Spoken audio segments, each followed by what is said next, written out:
Welcome back to Squawk on the Street. Rick Santelli here. Boy, it's been a long week. And if you're a JGB, Japanese government bond trader, today was a long year. Obviously, the kind of post-mortem on the Bank of Japan, really not a bazooka. I think it's more like a, Sherman tank.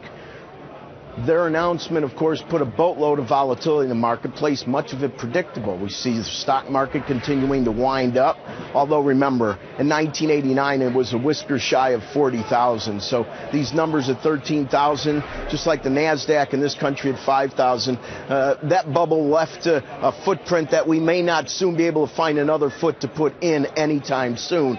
But the point of the matter is that the currency wars are in full bloom. Things like autos will experience it. But the real issue today was everybody's shocked response, along with myself, as to how weak the labor report was. And I know, of course, politics changes everything. Remember all the political speaking about the drop in the unemployment rate long before that surprise big drop right before the election, and how it was great news. It was great news.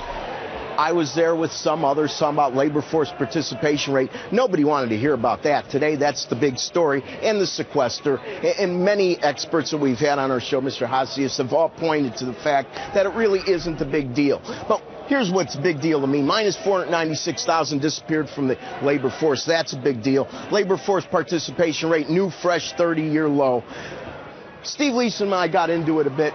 And you know what, I guess I owe him an apology, because you know what, when government spending does stop, we do see the numbers go down. But it's because it's like counterfeit money. So if I print counterfeit money and I pay my mortgage and I pay for my kids' college, when they finally figure it out, they throw me out of my house and they throw my kids out of college, okay? The same could be said for, there's a great book, James Rickard's Currency Wars. And let's put this on the screen. Right after the stimulus, let's go back in time to 2009, Christine Romer and Jared Bernstein, who happened to have been on set today, projected a multiplier for those stimulus dollars to be 1.54 for every dollar of stimulus. About a month later, the famous John Taylor and John Cogan said it's going to be less than 1. Final research I saw in 2011 was that number was about 0.46, which means it's shrinking. And that's the whole counterfeit problem. So, Steve, you are right.